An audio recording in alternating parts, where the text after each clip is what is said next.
Presentamos la quinta sesión de la Conferencia por su Causa 2016. La Iglesia prevalecerá. La Gran Comisión, con el pastor Mark Dever.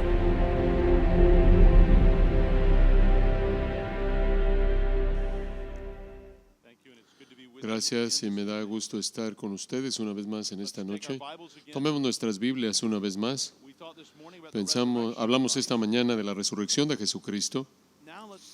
Ahora pensemos en el mandamiento final que el Cristo resucitado le dio a su iglesia. Abramos nuestra Biblia en Mateo capítulo 28, al final del Evangelio, Mateo 28, versículos 16 al 20. Pero los 11 discípulos se fueron a Galilea, al monte donde Jesús les había ordenado. Y cuando le vieron, le adoraron, pero algunos dudaban. Y Jesús se acercó y les habló diciendo: toda potestad me es dada en el cielo y en la tierra. Por tanto, id y haced discípulos a todas las naciones, bautizándolos en el nombre del Padre, y del Hijo, y del Espíritu Santo, enseñándoles que guarden todas las cosas que os he mandado. Y he aquí, yo estoy con vosotros todos los días hasta el fin del mundo. 6 preguntas para ayudarnos a pensar en esto en esta noche. Número 1. ¿Cómo debemos cumplir la gran comisión? Esta es una pregunta importante para nosotros como cristianos. ¿Qué es este ir, este hacer discípulos, bautizar, enseñarles? ¿Acaso esto debe ser hecho primordialmente mediante evangelismo y el discipulado individual? Nosotros saliendo a compartir el Evangelio con la gente, ciertamente no será hecho sin que individuos compartan el Evangelio y enseñen a otros, sin que individuos compartan el Evangelio y enseñen a otros. Pero ¿acaso es lo único que se debe hacer? Nosotros en nuestras comunidades y saliendo de nuestros países a otras naciones y entregando folletos y realizando estudios bíblicos con incrédulos. ¿O hay algo más en estas palabras? ¿Qué hay acerca de la iglesia local? Sabemos que la iglesia local debe estar involucrada en evangelizar y en equipar a miembros y en darle la bienvenida a las visitas y proclamar claramente el evangelio. Pero, ¿acaso también debemos considerar que estos imperativos del evangelio deben resultar no nada más en más individuos convertidos o en mejoras en la sociedad en general, en tiempos de conversiones numerosas, conforme las tasas de alcoholismo y divorcio bajan debido a conversiones en masa, sino que también hemos considerado que estos imperativos del Evangelio también resultan en que nuevas congregaciones sean establecidas.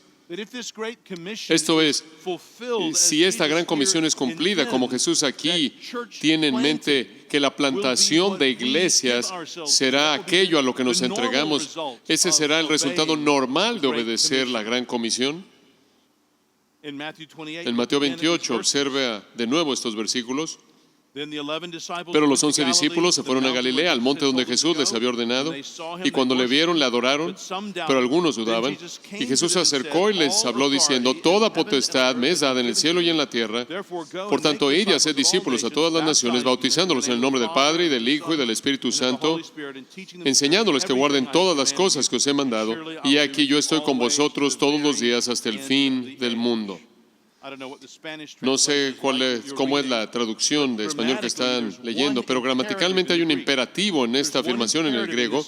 Hay una afirmación en esta afirmación. El verbo imperativo, haced discípulos, es una palabra en el griego. Después hay 3 participios en la afirmación de Jesús. El primer participio, yendo, debido a que está al principio de la oración, podemos tomarlo como un imperativo. Es haciendo discípulos, es el imperativo, pero hay un énfasis especial en yendo, y eso es apropiado. Jesús por lo menos está asumiendo que sus discípulos estarán yendo para cumplir este mandato. Lo que es más probable es que Él está mandándoles de manera directa a ir. ¿Y a dónde deben estar yendo? A todas las naciones. De regreso en el capítulo 10, en uno de los 5 bloques de enseñanza ahí del capítulo de Mateo, del Evangelio de Mateo, Jesús había enviado a sus discípulos, pero solo, como era su propia misión en ese entonces, a las ovejas perdidas de la nación de Israel.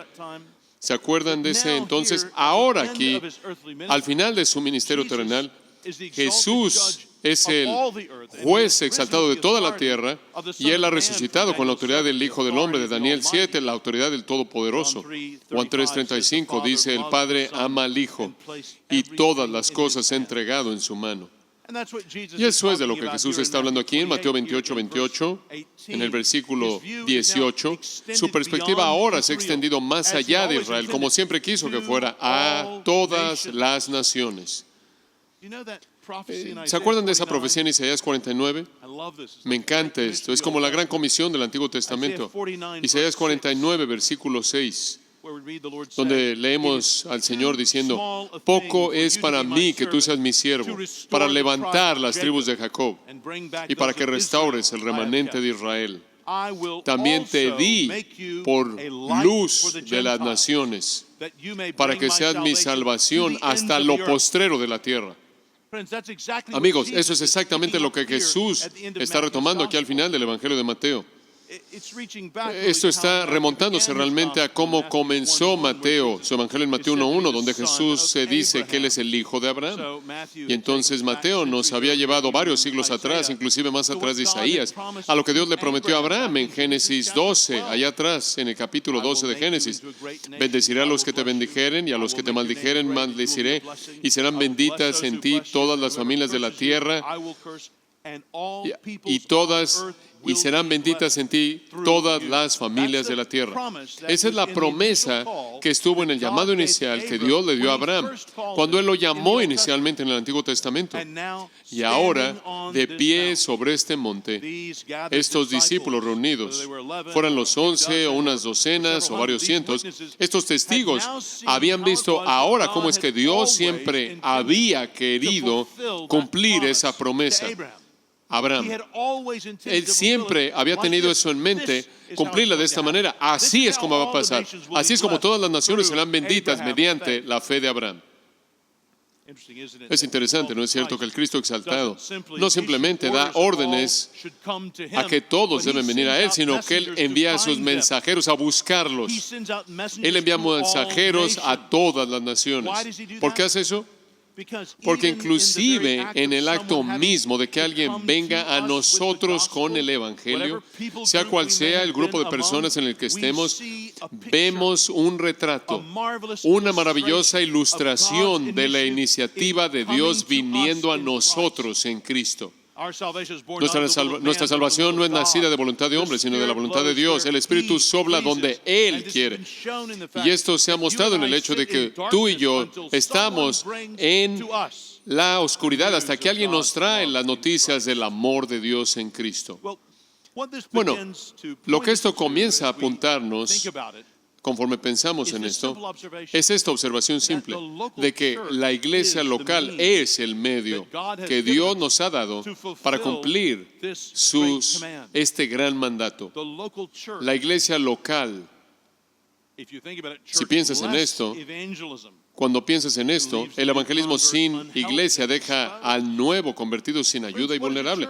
Amigos, ¿qué es una iglesia? Una iglesia es un cuerpo de cristianos que están en comunión regular con la palabra correctamente predicada y el bautismo y la cena del Señor administrados de manera correcta. Esto es administrados como señales del evangelio, no como cosas que en sí mismas nos salvan, sino como retratos de la fe que Dios nos ha dado que nos salva. Si de hecho la Biblia enseña que Dios crea un grupo de personas para sí mismo mediante su palabra, entonces la iglesia está centrada en la palabra de Dios predicada. Y si de hecho la Biblia enseña que el bautismo y la cena del Señor distinguen a la iglesia visible del mundo, entonces su administración correcta estará anclada a la fe en las promesas de Dios. Entonces, el centro y la fuente de la vida de la congregación es la palabra de Dios. Las promesas de Dios a su pueblo en las Escrituras crean y sustentan a su pueblo. Así es como Abraham se volvió el padre del pueblo de Dios. La promesa de Dios vino a él y Abraham creyó la promesa de Dios. Por lo tanto, la congregación es responsable de asegurarse, en la medida que pueda, en que la palabra de Dios sea predicada cuando se congrega regularmente. Entonces, si las escrituras son la palabra de vida, como Pablo las llama en Filipenses 2:16, deben tanto generar como regular la vida de la iglesia. Hermanos y hermanas, si ven la Reforma, debido a que el año que entra, 2017, son 500 años desde que Martín Lutero clavó las 95 tesis ahí en la puerta de Wittenberg. Esta es una verdad que recuperó la Reforma. Los cristianos se congregan en congregaciones para oír al que es dotado por Dios, para ponerse en el lugar de Dios al darle su palabra a su pueblo. Eso es lo que una iglesia local hace. Mediante la predicación, los cristianos llegan a conocer y entender a Dios y a su palabra. Es una palabra a la que los cristianos no contribuyen en nada fuera de oír y poner atención. Entonces, un sermón cristiano es, aún en su método mismo, un retrato de la gracia de Dios. Aún aquí lo vemos. Están sentados ahí con sus bocas primordialmente cerradas. Yo estoy hablando. Ustedes no contribuyen en nada directamente al sermón. Sin embargo, es un retrato de cómo Dios viene a nosotros en su gracia, conforme nos sentamos y recibimos. Oír la palabra de Dios. En lugar de ver la misa, está colocado de manera apropiada en el centro de la asamblea pública de la congregación. Los cristianos se apoyan en la palabra de Dios. Entonces, siempre ha sido así. ¿Qué tal? Debido a que es la tarde, una pequeña historia. Hace 20 años atrás, yo estuve ahí en Washington, D.C., junto con otros pensadores, y estaba a cargo de un amigo mío que era católico romano. Él acababa de leer una nueva biografía de William Tyndale, el reformador que tradujo la Biblia por primera vez del griego al inglés a principios de los 1500. David Daniel hizo la biografía en 1994, era el aniversario número 500 de William Tyndale, de su nacimiento, una gran biografía. Y yo iba a dar una plática de eso y yo estaba ahí también. Y acababa de darnos el libro y nos dio una plática de esto y cuál era nuestra percepción. Y yo le pregunté a mi amigo qué pensaba de esto y él dijo, bueno, estuvo bien. Excepto de que tenía esa inclinación protestante clásica. Bueno, él sabía que yo era un pastor bautista. Y entonces él dijo eso de manera particular para provocarme. Entonces decidí responderle. Le dije, ¿en serio? ¿Qué es lo que te llamó la atención? Le dijo, bueno, el Papa participa en el mito de que la Biblia hizo la iglesia, cuando todos sabemos que la iglesia hizo la Biblia. Cuando dijo eso, tuve que pensar, ¿qué hago? Lo que él está diciendo está mal, es falso. Pero es su manera de pensar. Y yo soy su invitado. Él me invitó, yo quiero ser amable, quiero ser prudente. Y entonces pensé, yo soy pastor, estoy muy ocupado, no me importa si él me vuelva a invitar o no otra vez. Entonces dije, eso es ridículo. El pueblo de Dios nunca han hecho la palabra de Dios. La palabra de Dios siempre ha hecho al pueblo de Dios. Así ha sido siempre. Los mundos fueron creados porque Dios habló. Dios creó a Adán y Eva. Dios creó a su pueblo mediante su promesa, saliendo a Abraham y Abraham creyéndola. Dios creó al pueblo de Israel como nación cuando les dio sus promesas ahí en el monte Sinaí, su ley y su justicia. Dios creó a su pueblo, como lo vemos en Ezequiel 37, la visión del valle de los huesos secos. Y en Ezequiel tiene esta visión del pueblo de Israel como huesos secos, y la palabra de Dios viene profetizada y les profetiza y les dice, oíd la palabra de Jehová. Y de pronto los huesos se unen y llega vida a ellos, les infunde vida a través de la palabra de Dios de manera suprema en Juan 1, donde la vemos venir, el verbo vino y se hizo carne. y fue hecho un hombre. Jesús, la palabra, el verbo de Dios. Leemos en Romanos 10:17 que la fe viene por el oír la palabra de Dios, el mensaje de Cristo. Yo dije, Robert, el pueblo de Dios nunca han hecho la palabra de Dios. La palabra de Dios siempre ha hecho al pueblo de Dios. Esta no es una idea nueva de 1517. Es lo único que la Biblia siempre ha enseñado. Bueno, ahí está la historia. De regreso a mis notas. La fe viene por el oír la palabra de Dios. Como dije, en lugar de ver la misa, lo cual es de manera inapropiada, estaba en el centro de las iglesias. Los cristianos se apoyan en la palabra de Dios, entonces predicar la palabra tiene que ser absolutamente lo primordial. Y la predicación que ejemplifica eso de la manera más clara es la predicación expositiva, la predicación que predica el punto del pasaje, que predica el pasaje de las Escrituras como el punto del mensaje. Las Escrituras tienen autoridad y son suficientes, y eso debe ser evidente en las congregaciones cristianas. Ahora, en la Reforma del siglo XVI, se vio un redescubrir de la verdad bíblica de la justificación por la fe únicamente, y esto fue un redescubrir del Evangelio bíblico. Conforme las congregaciones protestantes reemplazaron el ritualismo sacramental con la predicación del Evangelio, los sacramentos o las ordenanzas en sí mismas adoptaron otro propósito. Realmente, sus propósitos bíblicos originales, distinguir a la iglesia del mundo y proveer un retrato visible del mensaje del Evangelio, de lo que significa ser el pueblo de Dios aceptando el Evangelio, el mensaje del Evangelio por la fe. Como resultado, la iglesia se llegó a definir no por los individuos que eran bautizados y que eran testigos de la misa, sino por individuos que creyeron personalmente las promesas presentadas en el bautismo y la cena del Señor, y por lo tanto participaron en esos rituales. La fe entonces se convirtió en la esencia de lo que separaba a la iglesia del mundo. Esta fe recibió forma visible en las ordenanzas del bautismo y la cena del Señor. Entonces, la función de la fe en distinguir a la iglesia visible del mundo, entonces, hace que la fe se muestra a sí misma inicialmente en la sumisión del creyente al bautismo, como Jesús mandó aquí en la Gran Comisión, y después repetidamente en la participación de la persona en la cena del Señor. Entonces, el Evangelio cristiano demanda una creencia consciente. Cuando la palabra autoritativa de Dios es enseñada, debe ser objeto de fe y confianza conscientes. Y esta confianza o fe es lo que distingue al pueblo de Dios, que han hecho una confesión inicial en el bautismo y una confesión continua mediante su participación en la cena del Señor.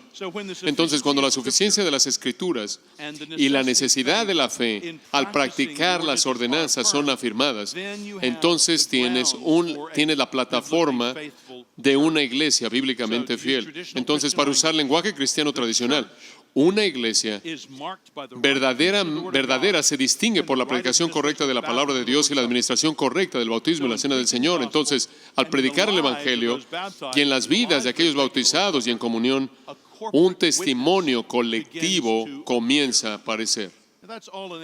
Y esa es la respuesta a la primera pregunta: ¿cómo debemos cumplir la Gran Comisión? Segunda pregunta: ¿cuál es el panorama general en la Biblia? Permíteme dártelo rápidamente de principio a fin. En el Antiguo Testamento comenzamos con todo individuo siendo hecho a imagen de Dios. Pero como tú sabes, Dios siempre ha operado con un grupo colectivo de personas. Ese es su patrón. Lo vemos en el Antiguo Testamento. Él tiene a Adán y Eva. Él tiene a Noé y a su familia. Él tiene a Abraham y a sus descendientes. Él toma la nación de Israel. Entonces, cuando llegamos aquí a esta gran comisión, en este mandato, lo vemos cumplido en últimas en la iglesia celestial. Al final, en últimas, lo vemos en Mateo 28 y es cumplido en Apocalipsis capítulo 7, versículo 9. Si alguna vez te has preguntado si vamos a fracasar en la gran comisión, no, va a cumplirse. La Biblia es muy clara. Va a tener éxito. Apocalipsis 7, versículo 9. Después de esto miré, y aquí una gran multitud, la cual nadie podía contar, de todas naciones y tribus y pueblos y lenguas, que estaban delante del trono y en la presencia del Cordero, vestidos de ropas blancas y con palmas en las manos, y clamaban a gran voz diciendo: la salvación pertenece a nuestro Dios, que está sentado en el trono, y al Cordero. Amigos, esta es una multitud de personas de todo el mundo que da testimonio de la fidelidad de Dios para siempre. Entonces, el punto de la Biblia entera, Antiguo y Nuevo Testamento, es la revelación de Dios de sí mismo a nosotros. De hecho, todo es acerca de su palabra a nosotros. Por lo tanto, todo es acerca de promesas hechas y promesas guardadas. Y nuestra respuesta, por lo tanto, a Él de confianza cuando habla. Porque Él es un Dios digno de confianza inmutable. Romanos 1:16, Pablo escribe, porque no me avergüenzo del Evangelio, porque es poder de Dios para salvación a todo aquel que cree, al judío primeramente y también al griego. Amigo, ¿te das cuenta de que si estás aquí y no eres un cristiano? La Biblia entera se reduce a ti en esta noche. ¿Y tú vas a confiar en Dios? ¿Vas a confiar a este Dios quien te hizo, el que te va a juzgar? Él te ha ofrecido salvarte mediante el Señor Jesucristo.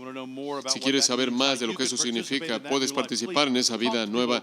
Por favor, habla con la gente que te rodea después de este servicio en esta noche. Es más importante que te vayas a dormir antes, temprano. Aún si te tienes que ir a trabajar mañana, es importante que conozcas la respuesta a esa pregunta. Amigos, aún para cristianos, esta pregunta viene hacia nosotros. Vemos la imagen de la sabiduría en Proverbios.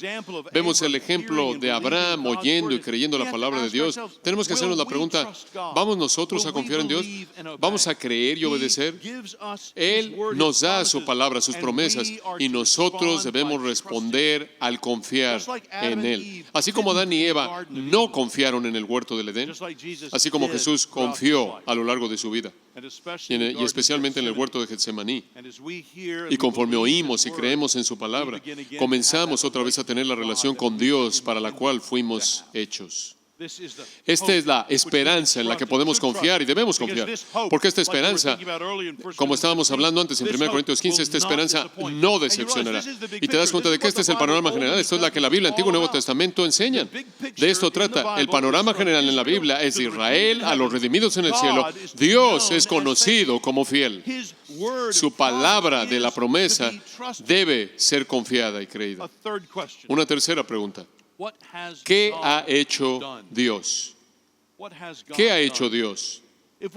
Si vemos en el ministerio de Jesús, vemos que debido a cómo Dios siempre había estado operando, no fue sorpresa cuando Jesús habla de amarse unos a otros en su enseñanza, así como amar a Dios. ¿Se acuerdan cuando le hacen la pregunta, ¿cuáles son los dos grandes mandamientos? Él dice, primero amarás al Señor tu Dios con toda tu mente, alma, fuerza. Y el segundo es semejante a este, amar a tu prójimo, amar el uno al otro. Amarse el uno al otro, amar a tu prójimo como a ti mismo. Eso debe ser distintivo de aquellos de nosotros que seguimos a Jesucristo. Jesús enseñó en Juan 13, así es como el mundo sabrá que somos sus discípulos, por el amor que nos tenemos unos a otros. Entonces, si ese es el caso, no fue sorprendente para Jesús establecer a un grupo de personas a su alrededor. De esto está hablando aquí en la Gran Comisión, en el versículo 18, cuando dice, toda potestad me es dada en el cielo y en la tierra. Esto es lo que hemos visto que está pasando con la iglesia antes, en Mateo 16 y Mateo 18.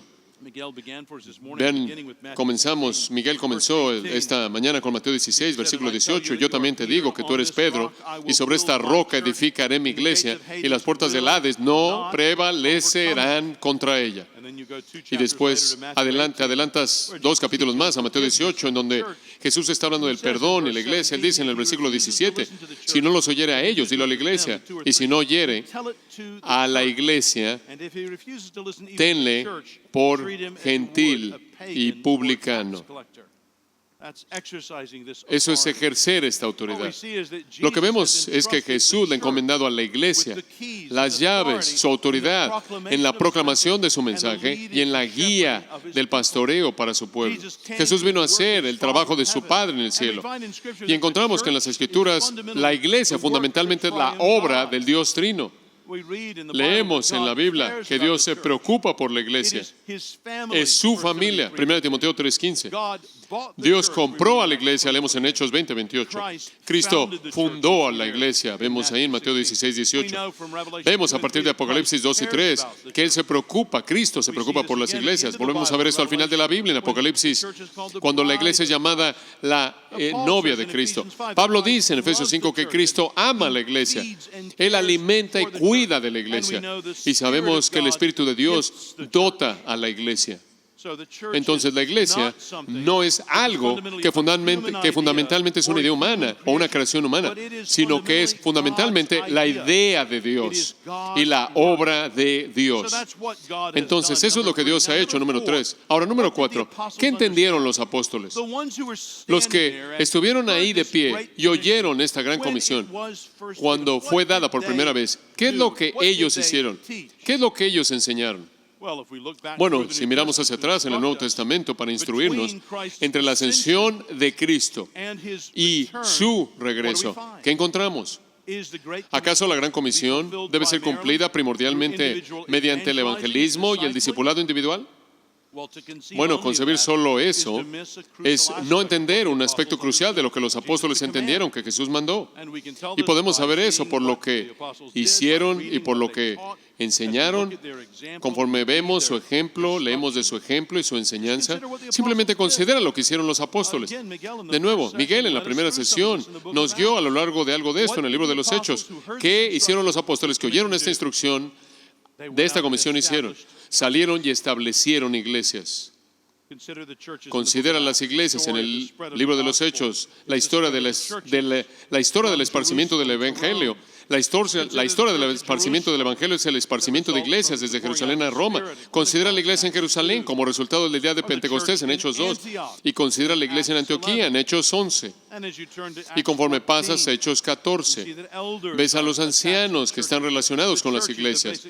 La iglesia es la comunidad cristiana básica, la familia cristiana. Pablo relata su propio llamado por parte de Cristo en Hechos 26. Pablo fue comisionado a plantar iglesias entre los gentiles. Él está preocupado por seguir en Siria y Cilicia, lo vemos en Hechos 15, confirmando a las iglesias. Y leemos en Hechos 16, versículo 5, que las iglesias fueron fortalecidas y crecieron en número. Y esa es la razón por la que leemos cartas en el Nuevo Testamento. Vemos a los escritores de 1 Corintios y Hebreos. Pueden suponer que los cristianos se congregan regularmente. Quizás en el primer día de la semana. Lo vemos en 1 Corintios 16, 2 y Apocalipsis 1, 10. Esa es la razón por la que Pablo puede mencionar su preocupación por todas las iglesias. Esa es la razón por la que él ora, porque Cristo en Efesios 1 fortalezca la iglesia. Amigos, esto es lo que los apóstoles hicieron. Y esto es inclusive lo que las iglesias que ellos plantaron hicieron. Trabajaron para plantar otras iglesias. Romanos 15, 24. Usted tiene un ejemplo de una iglesia local ayudando a plantar más iglesias. O 2 Corintios 8, 23, los obreros debían verse como representantes de esas iglesias que estaban apoyándolos. En Filipenses 4, la iglesia filipense ayudó a Pablo a plantar otras iglesias. Juan inclusive reprende a la iglesia a la que le está escribiendo en 3 de Juan, versículos 9 y 10, por no ayudar a los misioneros. Amigos, los apóstoles enseñaron a las iglesias que ellos establecieron, que ellas mismas establecieran más iglesias, y eso tiene sentido, porque de qué otra manera podían ellos obedecer esta comisión de hacer discípulos, enseñándoles que guardaran todas las cosas que os he mandado. ¿Por qué sería este el caso? Bueno, si piensas en la función de los pastores cuidan a las ovejas. Los pastores guían a las ovejas. Los pastores alimentan a las ovejas. Los pastores protegen el evangelio, inclusive podríamos decirlo. Lo ves en 1 Corintios 15, versículos 1 al 3. O 1 Timoteo 1, versículos 18 y 19. Entonces, este sería el caso debido a la función de los pastores en la iglesia local, pero también debido a la función de las ovejas. Las ovejas, de hecho, se protegen entre sí, como Jesús enseñó en Mateo 18.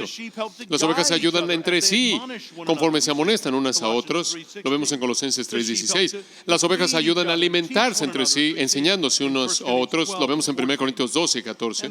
Y las ovejas ayudan a guardar el evangelio. Y como vemos negativamente, cuando Pablo escribe 2 Timoteo 4:3 o positivamente en Gálatas 1.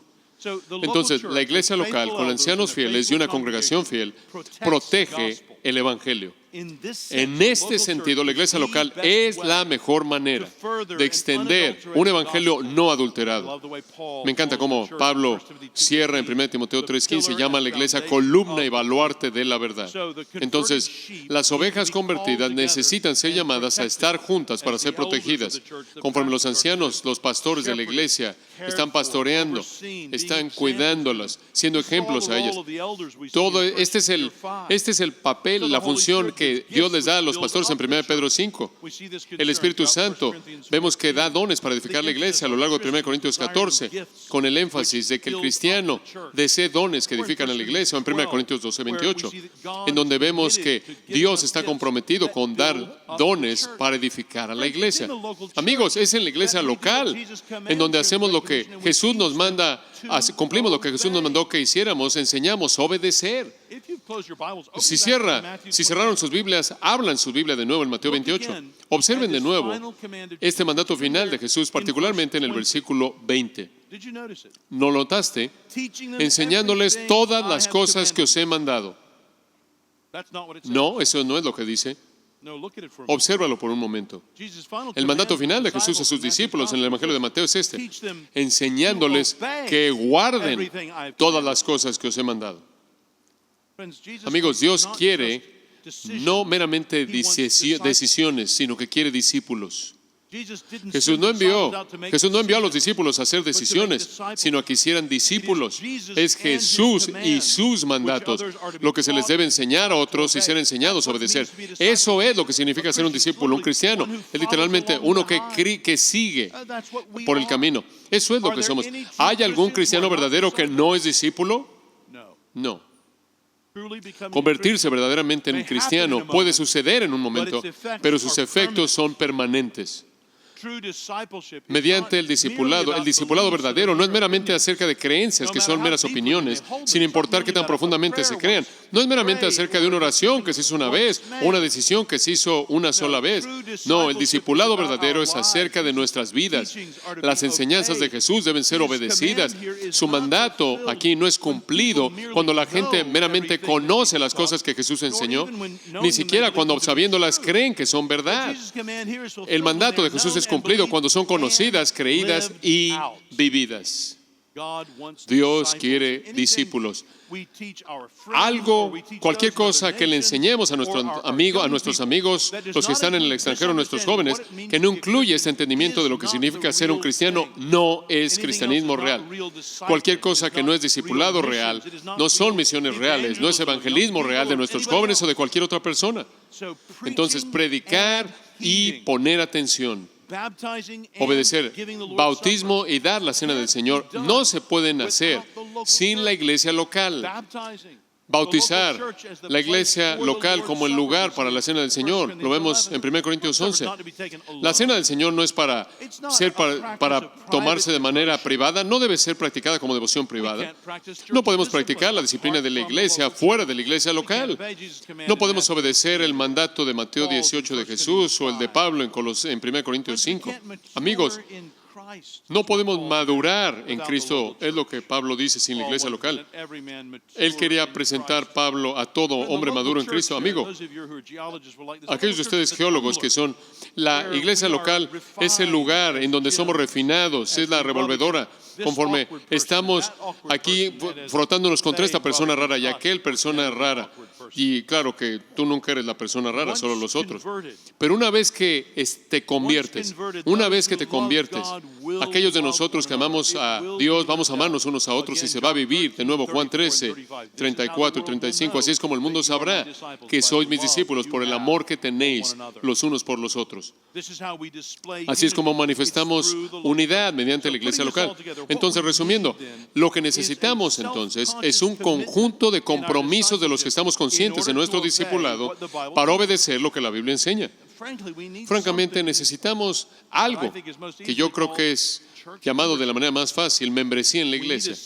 Necesitamos un compromiso del cual estamos conscientes conforme somos llamados a amar y somos llamados a obedecer. La membresía con la iglesia local, con una iglesia local, da forma a nuestro discipulado. ¿Se dan cuenta de que Santiago 3:1 dice que los pastores van a rendir cuentas a Dios. Sabemos a partir de Hebreos 13:17 que los pastores tienen responsabilidad por otros, por las ovejas. Entonces yo, como miembro de la iglesia local, tengo una responsabilidad para con los pastores en particular ahí.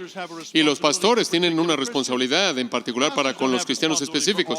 Los pastores no tienen responsabilidad por los cristianos por todos lados, aunque tengamos la internet. Y el punto es que en una iglesia local, en particular, los cristianos específicos tienen responsabilidades no para toda persona que ven ahí en línea o en la televisión, sino que los cristianos específicos tienen responsabilidades para con pastores específicos, como en Gálatas 6:6, y tienes que hacer partícipe de toda buena obra a los que te enseñan, y lo vemos a lo largo de las Escrituras. Y tenemos, como cristianos específicos, también tienen responsabilidades para conmigo entre sí. Yo tengo una responsabilidad hacia por cristianos específicos. Yo entiendo que muchos de ustedes son mis amigos, hermanos y hermanas en Cristo, pero tengo una responsabilidad en particular por los miembros de mi iglesia allá en Washington, D.C. Estos 950 personas por los que oran y oro a lo largo de este directorio, y aliento a mis miembros a orar por ello. Estas son las personas por las que yo, según Hebreos 13, voy a dar cuentas de manera especial al final de los tiempos, cuando esté delante de Dios.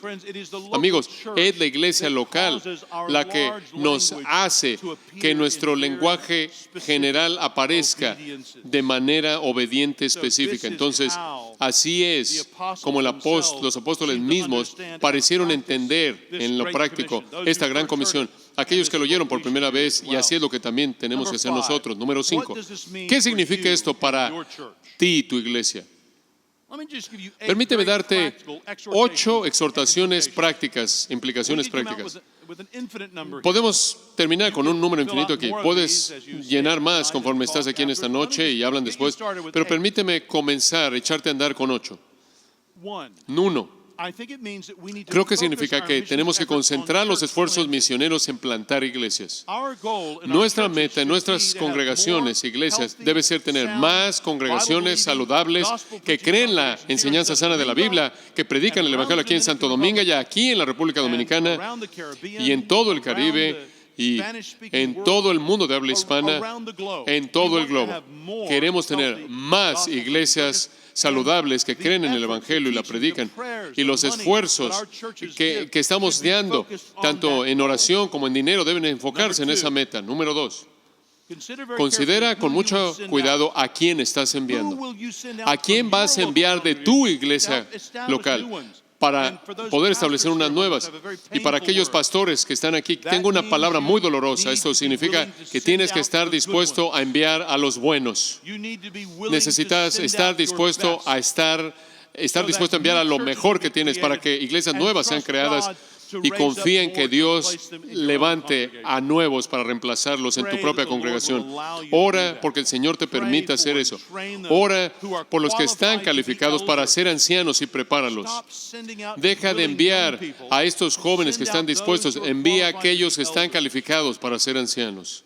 Número 3. Considera con mucho cuidado para qué los has preparado. ¿Acaso entienden lo que es una iglesia? ¿Acaso entienden cómo funciona una iglesia? ¿Tienen alguna capacidad de guiar en una iglesia? Envía a esas personas, prepáralos para esos propósitos. Número 4. Considera cómo los vas a apoyar. Recuerda, no estás buscando meramente una misión evangelística de 6 meses, sino que estás comprometido hasta que una iglesia sea establecida. Envías a este hombre, a este predicador, a este maestro, su familia, quizás otras familias con él. Lo envías para ver cómo una iglesia saludable se planta en esa parte de la ciudad, o en esa villa, o en esa parte del país donde no hay nadie predicando el Evangelio. Y tú quieres que sepan que tú los vas a apoyar hasta que eso suceda. No es una experiencia, no es un experimento de 6 meses, no es saber si lo puedes hacer en 3 meses, en 3 años, sino que estamos contigo hasta que el Señor establezca esta obra, porque te tuvimos aquí por suficiente tiempo, hemos visto por suficiente tiempo tu vida como para confiar en la obra de Dios en ti. Queremos apoyarte en este llamado, queremos tomar también esto como nuestro llamado. Amigos, eso es lo que debemos hacer en nuestras iglesias. Número 5. Debes asegurarte de que la iglesia tenga esto como una cultura, en donde ves la palabra de Dios expandiéndose en tu área y más allá de tu área. De nuevo, fui tan edificado conforme el pastor Miguel me compartió esto, compartió de este texto de Hechos, conforme ves la palabra de Dios creciendo y expandiéndose. Amigos, esa es la cultura que debemos tener en nuestra iglesia local. Nuestra iglesia local debe tener una probada de esto, un deseo de esto. Y también queremos ver a individuos convertidos, claro, definitivamente. Queremos ver también la palabra de Dios expandiéndose. Queremos ver más personas en iglesias que predican el Evangelio, claro que sí. Queremos trabajar para esto y orar por esto. Número 6. Esto significa entonces que debemos alentar a esos otros plantadores de iglesias evangélicas que te rodean. No debe haber competencia entre ellos. Una de las cosas que hago con pastores que confío, los invito a nuestra iglesia a la reunión de oración del domingo por la noche en nuestra iglesia y los invita a pescar. Yo los invito a compartir con nosotros acerca de su trabajo y yo les pregunto cómo podemos orar por ellos y después nosotros oramos por ellos. Y yo desafío a mi congregación a que si alguno de ustedes vive cerca de la iglesia de este hombre, por lo menos visítenlo. Consideren si el Señor quiere que le ayudes en esta obra que Él está tratando de llevar a cabo. No tengas ninguna actitud de competencia en tu trabajo. No es yo contra él, es nuestro equipo contra él. No es así. Todos estamos en el mismo equipo. La gente se está muriendo de hambre. Queremos verlos alimentados. Debemos tener cuidado con que sea el evangelio genuino, pero tenemos que discernir. Pero una vez que discernimos que este pastor es confiable con el evangelio que él predica, tenemos que apoyar y orar por esa obra y tenemos que guiar a nuestra iglesia al orar por otras iglesias que predican el evangelio por nombre. Número 7. Parte de lo que esto significa es mirar a tu alrededor y ver si hay algunas iglesias que estén allá afuera que quizás hace 100 años atrás fueron fieles al Evangelio, pero a lo largo de los años se han reducido en tamaño y ya han envejecido y tienen algo de orgullo y un edificio. Y debemos orar. Quizás haya algo de vida ahí del Evangelio para que podamos ayudarles, a reclamar como una iglesia un testimonio vibrante para el Evangelio. Ora porque Dios le dé a tu iglesia ojos para ver iglesias que necesitan ser reclamadas a tu alrededor. Y número 8, simplemente en general, ora por el esparcimiento de iglesias saludables. Ora por el esparcimiento de iglesias saludables. Esas son 8 cosas en respuesta a la pregunta, ¿qué significa esto para ti y para tu iglesia? Última pregunta para esta noche, número 6. ¿Cuál es nuestra meta al cumplir con la Gran Comisión? ¿Cuál es nuestra meta al cumplir con la Gran Comisión? La gloria de Dios en la iglesia. La gloria de Dios en la iglesia. Aquí hay una pregunta teológica para ti, con impacto práctico. Si Jesús es la imagen del Dios invisible, ¿cómo vemos a Jesús en la actualidad? Piensa por un momento. ¿Cómo responderías a eso?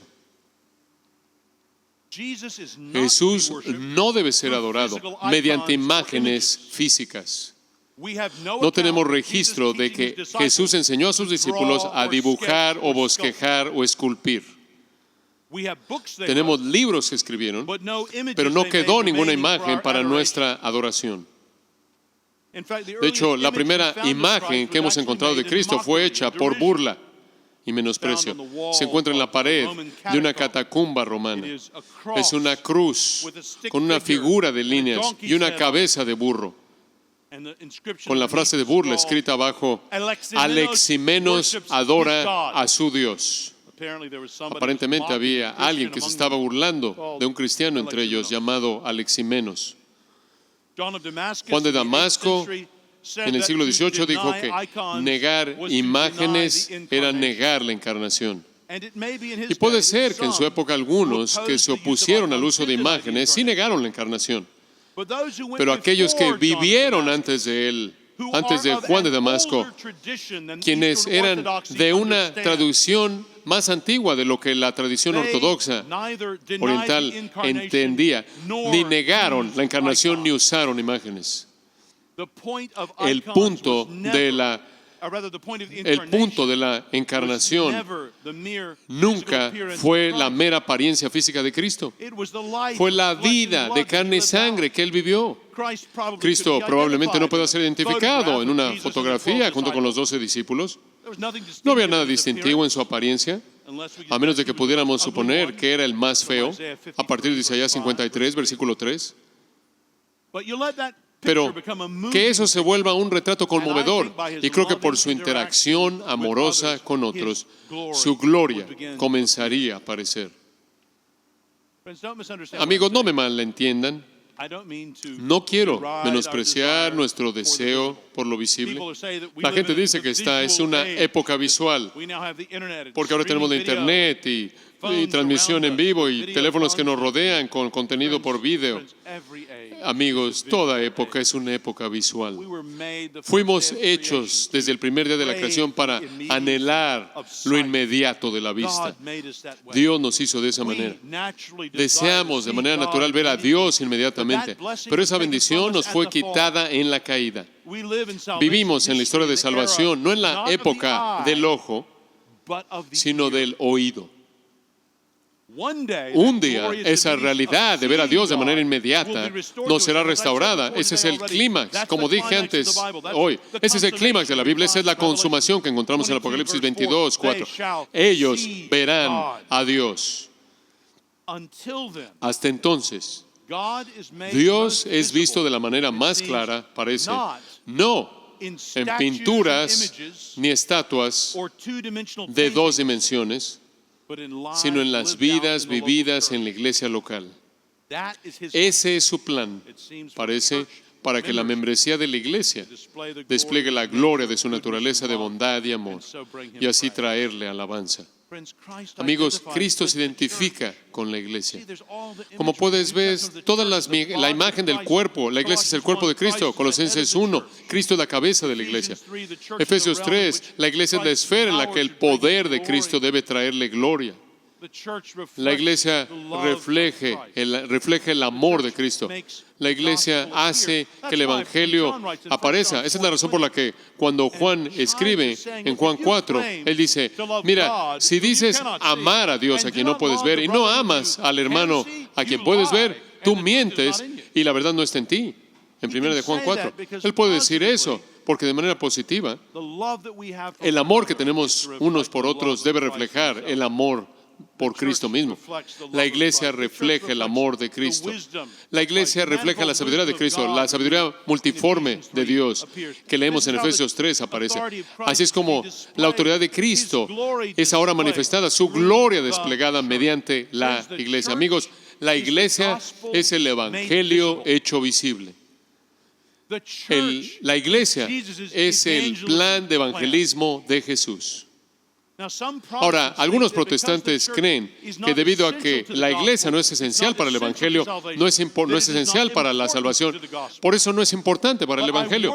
Pero les advierto que esa es una conclusión no bíblica, falsa y peligrosa, porque nuestras iglesias son la prueba del evangelio.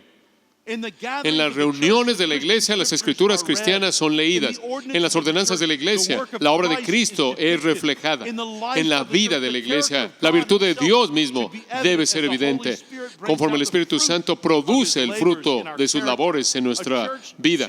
Una iglesia que hace concesiones serias en la virtud parecerá hacer que el evangelio mismo sea relevante. Entonces, la iglesia es importante porque está relacionada con las buenas nuevas mismas. La iglesia debe ser la apariencia de Dios en nuestro mundo. Es cómo se ve el evangelio cuando es manifiesto en las vidas de la gente. Entonces, quita la iglesia local y quita la manifestación viva del evangelio en el mundo. Los cristianos en iglesias entonces son llamados a practicar el tipo de evangelismo mostrado, y el mundo será testigo del reinado de Dios que comenzó en una comunidad de personas hechas a su imagen y renacidas por su espíritu. Los cristianos, no solo como individuos, sino como el pueblo de Dios juntos en iglesias, son el retrato más claro que el mundo ve de quién es Dios y cuál es su voluntad para ellos. Amigos, la iglesia local es en donde la autoridad de Cristo es ejercida. La iglesia local es en donde los discípulos son hechos y bautizados en el nombre del Padre y del Hijo y del Espíritu Santo. La iglesia local es en donde los cristianos son enseñados a obedecer todo lo que Cristo nos mandó. Para este fin, Cristo nos ha prometido su Espíritu hasta que, aún aquí, hasta que Él regrese. Entonces vemos que plantar iglesias es la ocupación normal de la iglesia local.